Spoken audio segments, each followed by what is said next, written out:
오늘 본문에서 보다시피 예수님께서 날 때부터 소경되었던 자를 고친 문제는 매우 놀라운, 기적으로서도 놀라운 사건이고 그 의미하는 바도 대단히 깊은 기독교 신앙의 핵심을 드러내고 있습니다. 이 장님이 장님된 이유가 부모의 죄 때문입니까? 자신의 죄 때문입니까?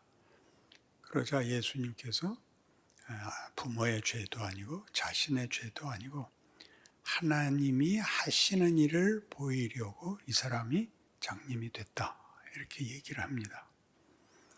그니 척 들어도 그러면 하나님께서 장님을 고치는 일을 위하여 애꿎은 사람 하나를 장애인으로 살게 했다, 얼마나 고생했을까, 억울하다 하는 생각이 하나님의 권능이 드러나는 것과 함께 이렇게 생각이 두 개가 우리에게 떠오를 것입니다.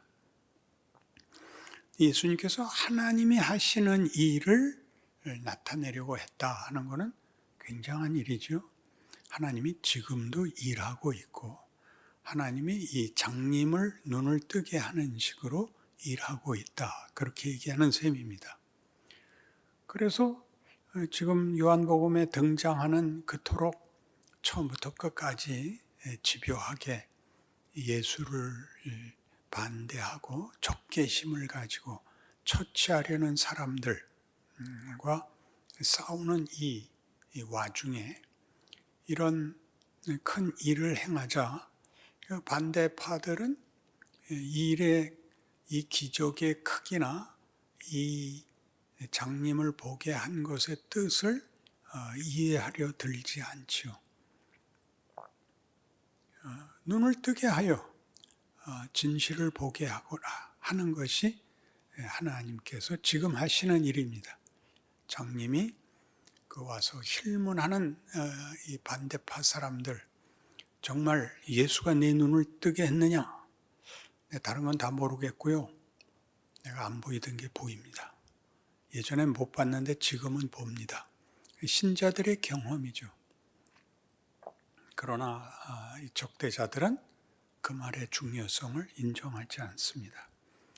자기네가 반대하고 자기네가 이해할 수 없는 방법으로 하나님의 일을 증명하는 것이 그들에게는 매우 불쾌하고 받아들일 수 없는 경쟁적이고 그리고 분노를 자아낸 그들의 편견에 잡혀 있습니다. 그러니까 우리는 이 장님이 보는 것 같이 예수가 오셔서 하나님이 예수를 보내서 하는 일이 우리의 심령의 눈을 뜨게 하여 하나님을 보게 하고 예수를 믿게 하는 일을 하나님이 지금 하고 계시다라고 이 사건을 이해할 수 있습니다.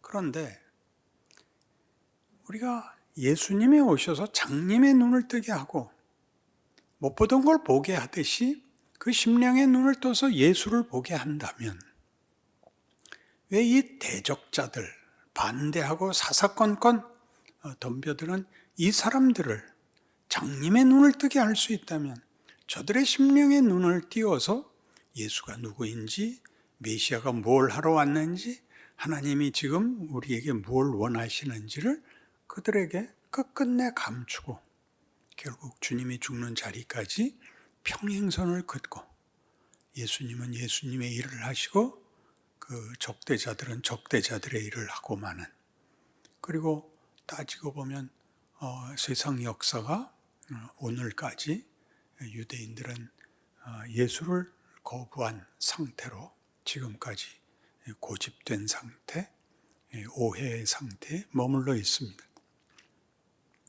그러니까 요한복음을 읽을 때 우리가 놀라는 것은 이것이 이미 예수님을 보낼 때 장님의 눈을 뜨게 하듯이 우리 심령의 눈을 뜨게 하여 예수를 알고 예수를 보낸 아버지를 알게 하려는 구원과 창조의 역사를 위해서 왔으나 요한복음 1장에 말하듯이 태초에 말씀이 계시니라, 이 말씀은 사람들의 생명이라, 빛이 어둠에 비치되 어두움이 깨닫지 못하더라.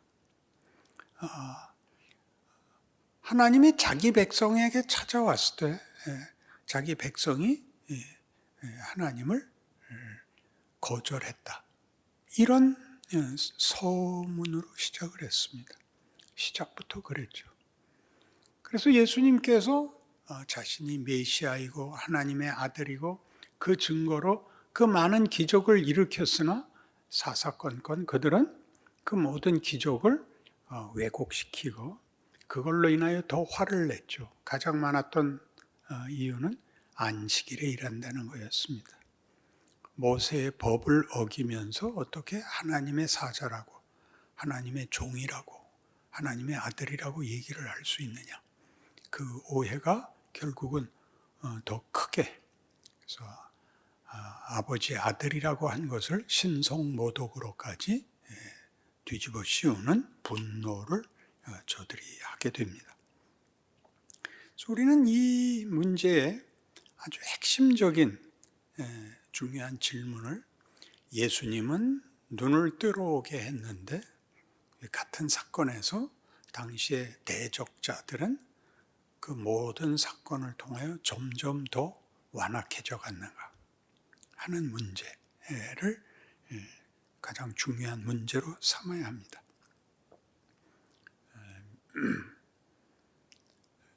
예수님이 부활과 기적과 부족할 것이 없는 많은 증거들을 제시했으나 반대자들은 끝까지 회개하지 않았고 지금까지 그러고 더더욱 어려운 것은 예수님으로 인하여 은혜를 입고 눈을 뜨게 된 자들도 그의 신앙생활에 있어서 눈을 뜬 것이 만족스럽지 않아요. 눈을 떴으면 그 다음엔 다른 무슨 시험이나 걱정이나 딴 생각이 나지 않아야 되는데 어려움을 겪고 있어서 도대체 눈을 떴다는 게 어느 만큼의 그 기대를 만족시키는 것인가가 우리에게 현실적인 문제입니다. 로마서 10장에 가면 사도 바울이 하나님의 일하심을 이렇게 로마서 10장에서 이스라엘의 역사를 들어서 설명합니다.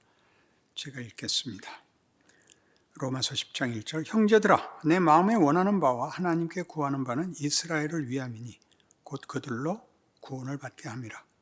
내가 증언하노니 그들이 하나님께 열심히 있으나 올바른 지식을 따른 것이 아니라 하나님의 의를 모르고 자기 의를 세우려고 힘써 하나님의 의에 복종하지 아니하였느니라.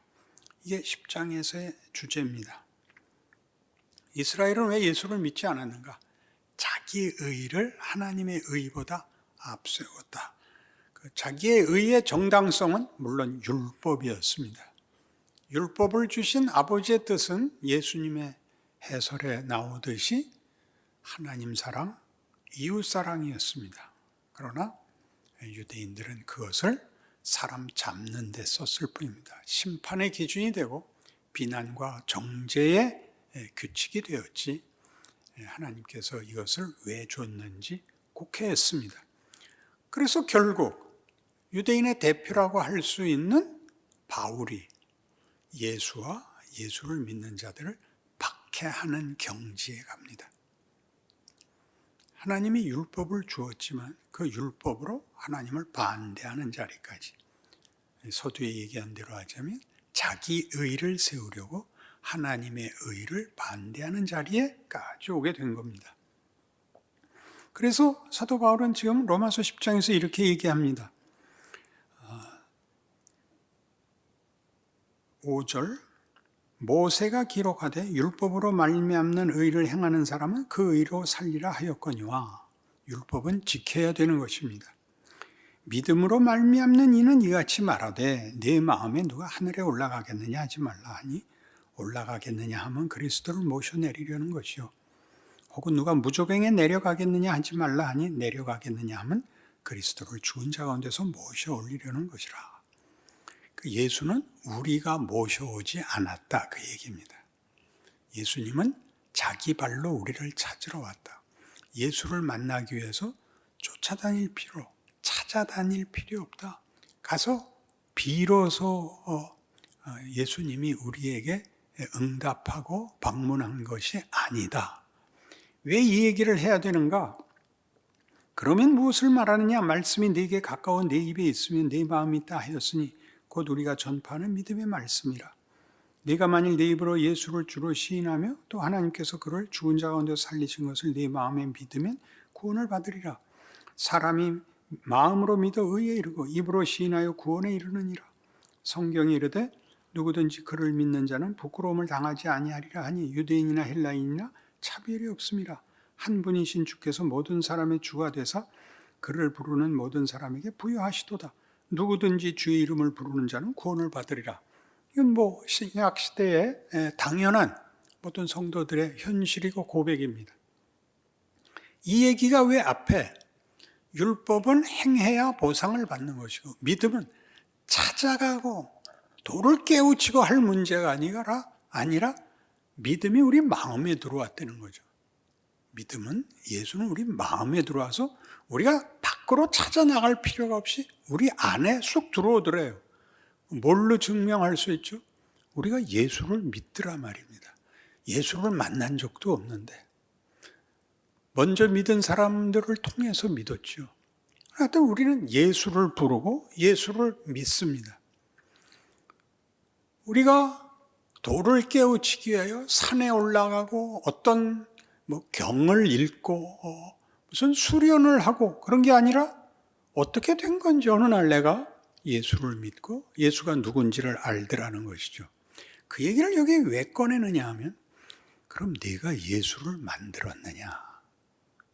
네가 믿는 예수는 어디서 왔냐? 누가 전해줬지? 그래서 그 이름을 들었지? 그리고 믿게 됐지? 그럼 그 사람은 어떻게 너한테까지 와서 예수를 믿으라 그랬겠냐? 누가 보냈지? 하나님이 보냈지. 그러니까 이 믿음은 하나님으로부터 출발하여 우리 마음판에다 썼죠.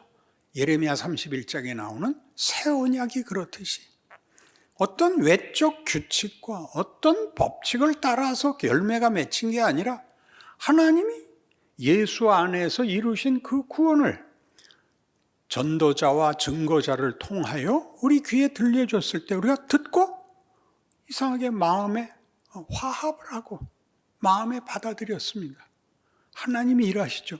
이 장님을 보게 하는 것 같이 고린도후서 4장 6절에 의하면 빛이 있으라 하며 빛이 있었던 것처럼 예수 그리스도의 얼굴에 있는 하나님의 영광을 아는 빛을 우리에게 비추셨느니라. 창조죠, 창조. 그러니까 이 창조가 어디서 왔냐? 내 안에서 자생적이거나 내가 만든 산물, 결과물이 아니라 밖으로부터 이렇게 받았다는 거죠. 그래 놓고 입구중을 합니다. 같은 로마서 10장 16절. 이렇게 하나님이 당신의 복음을 이스라엘 백성에게 온 세상에게 증거했지만 10절 16절 그러나 그들이 다 복음을 순종하지 아니하였도다. 이사야가 이르되 주여 우리가 전한 것을 누가 믿었나이까 하였다.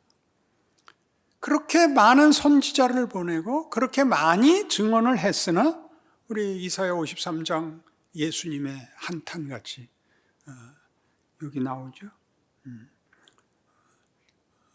누가 우리의 전한 것을 믿었는가? 기가 막히죠. 누가 우리의 전한 것을 믿었는가?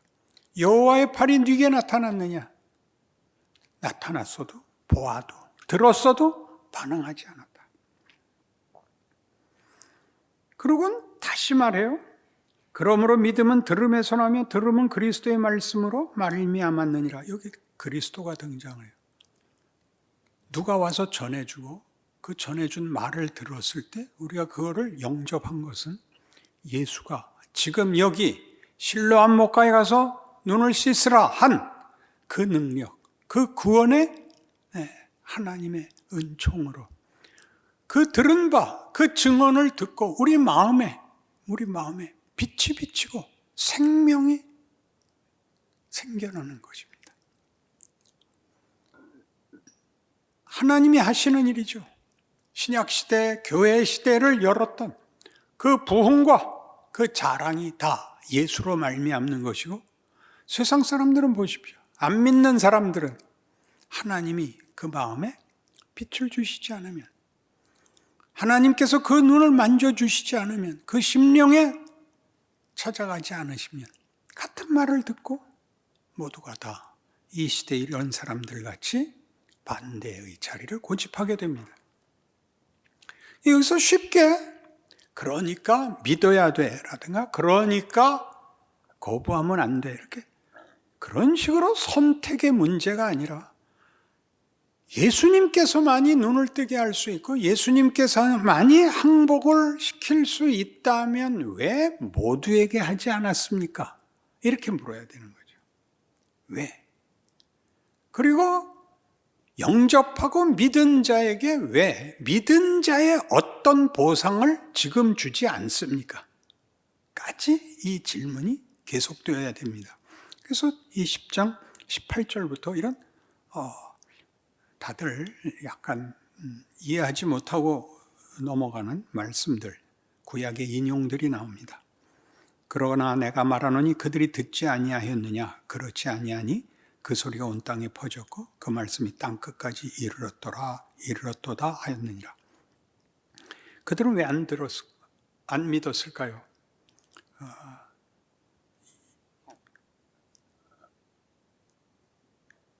여호와의 말씀과 주의 팔을 아무도 믿지 않았다. 그토록 열심히 선지자들이 찾아갔는데도 듣지 않았다. 그리고 17절이 그러므로 믿음은 들음에서 나며 들음은 그리스도의 말씀으로 말미암았느니라 인데도 결과되지 않았다면 듣지 못했기 때문이다 라는 변명이 나올 수 있다. 그러자 그 소리가 온 땅에 퍼졌고 그 말씀이 땅 끝까지 이르렀다라는 시편 19편이 인용됩니다. 시편 19편을 이 로마서 10장 차원에서 어떻게 인용하는지 제가 읽어볼게요. 하늘이 하나님의 영광을 선포하고 궁창이 그의 손으로 하신 일을 나타내는도다. 날은 날에게 말하고 밤은 밤에게 지식을 전하니 언어도 없고 말씀도 없으며 들리는 소리도 없으나 그의 소리가 온 땅에 통하고 그의 말씀이 세상 끝까지 이르도다. 창조세계에 예수님 오시기 전에는 창조세계가 절망이었고 공포였고 죽음이었을 것입니다. 그러나 예수님 이후로는 십자가의 부활 이후로는 어느 유명한 분의 표현같이 온 우주에 부활의 영광이 충만하도다 이렇게 선언한 것이 맞습니다. 그게 우리가 가지는 고백이요 자랑입니다. 왜 그런데 아직도 믿지 않는 자가 있느냐? 아직도 반대하는 자가 있느냐?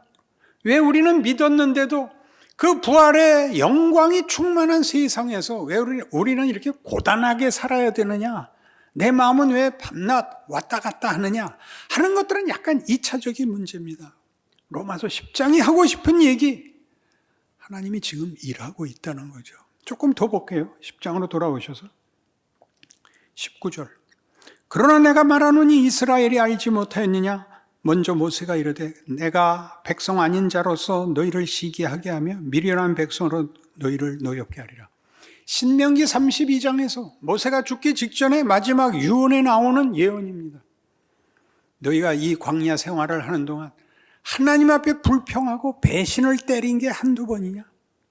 그리고 너희는 여기서 우상까지 섬겼다.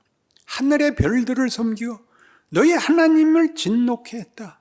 하나님이 이렇게 그래서 분노하셨다. 너희가 나를 버렸으니 나도 너희를 버려서 너희가 나를 버리고 이방신을 섬긴 것 같이 내가 내 백성을 버리고 나를 모르는 백성들을 내 백성을 삼아서 너희에게 분풀이를 하겠다. 너희를 시기하게 하겠다. 그게 나와요. 그게 우리 이방이에요. 이제 와서 보면. 그니 이스라엘이 순종했으면 우린 큰일 날 뻔했죠.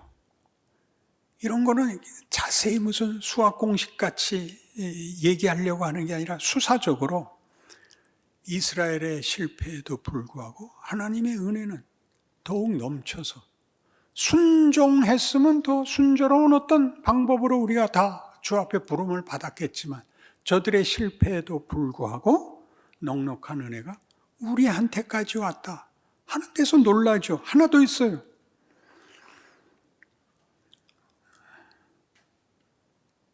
이사야는 매우 담대하여 내가 나를 찾지 아니한 자들에게 찾음 받으고 내게 묻지 아니한 자들에게 나타나노라. 모르는 자한테 오겠대요. 하나님을 모르는 자한테까지 우리다. 그러니까 세종대왕한테도 왔을 거예요. 걱정 마시고. 연개소문한테도 왔을 테고. 우리가 뭐 확인할 방법이 없지만 하나님은 우리 모두에게 그를 찾지 않고 그가 있는 걸 모르는 자에게도 하나님은 찾아왔대요. 어려운 표현이지만 이 신비를 우리는 열어놓아야 됩니다. 이스라엘에 대하여 이르되 순종하지 아니하고 거슬러 말하는 백성에게 내가 종일 내 손을 벌렸노라. 이스라엘에 대해서는 이 거부하는 이 못난 족속에게는 어떻게 했다고요? 등을 돌리지 않고 종일 손을 벌리고 있었다고요. 오라고. 그러니 우리가 이 지금 실로암 사건과 거기서 일하시는 하나님의 지금 일하심이 눈을 뜨게 하는 것, 죽은 자를 살리는 것, 하나님을 보게 하는 것이 왜 어떤 이들에게는 은혜요, 구원이요, 기적이면서 어떤 이들에게는 계속 반발이요, 분노요, 적대요.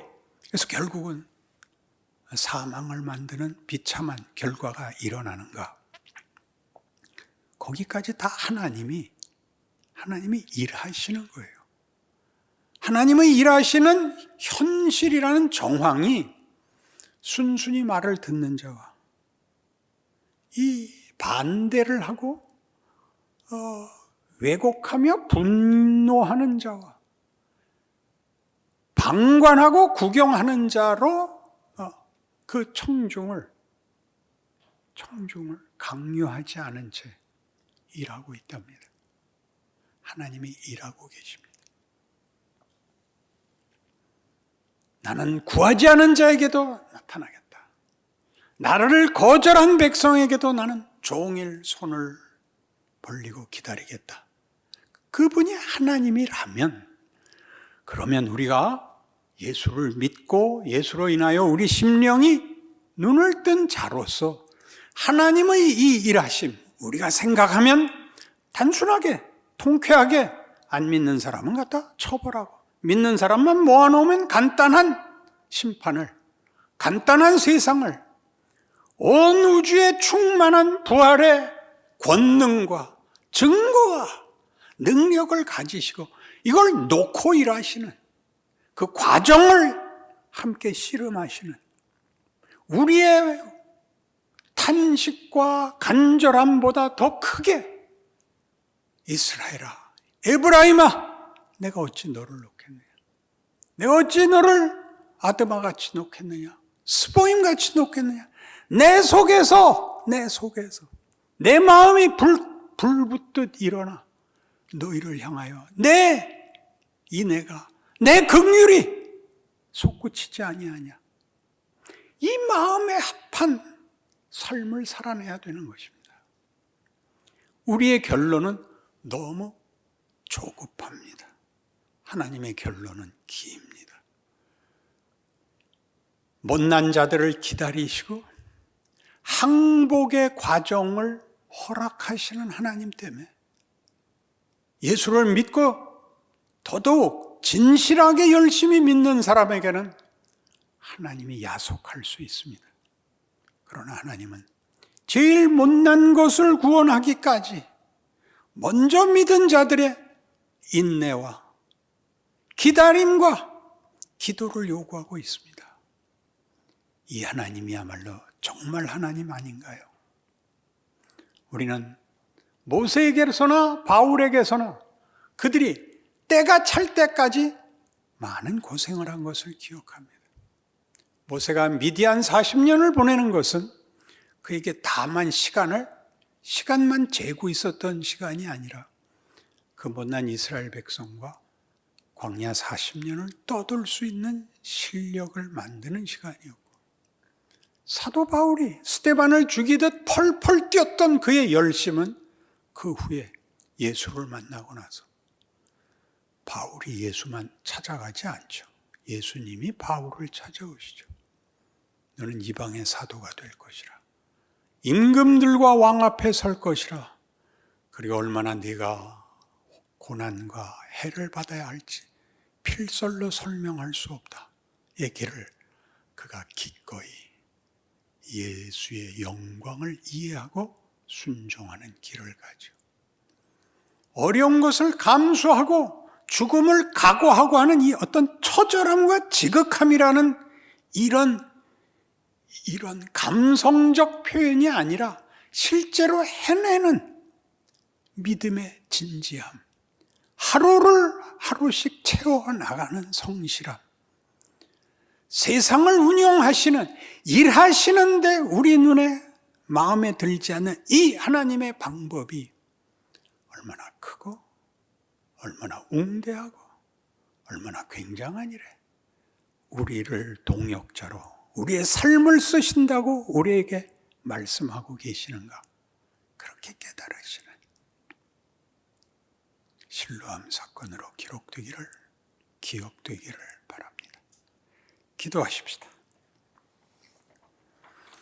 하나님 아버지, 하나님 일하십니다. 언제든지 새로운 창조로 인생과 역사에 들어오십니다. 언제나 놀랍니다. 우리가 읽는 성경에 기록된 기적들보다 더 큰 기적이 지금 우리 시대에 나와 함께 벌어지고 있다고 믿습니다. 우리의 기도를 요구하시며 우리가 주께서 하시는 일에 온 마음과 정성을 기울여 순종하기를 원하십니다. 고단한 길입니다. 그러나 복된 길입니다. 명예로운 길입니다. 하나님과 동행하고 동역하고 함께 일하는 귀한 신분의 기회입니다. 빼앗기지 않게 하여 주시옵소서. 예수님 이름으로 기도합니다. 아멘.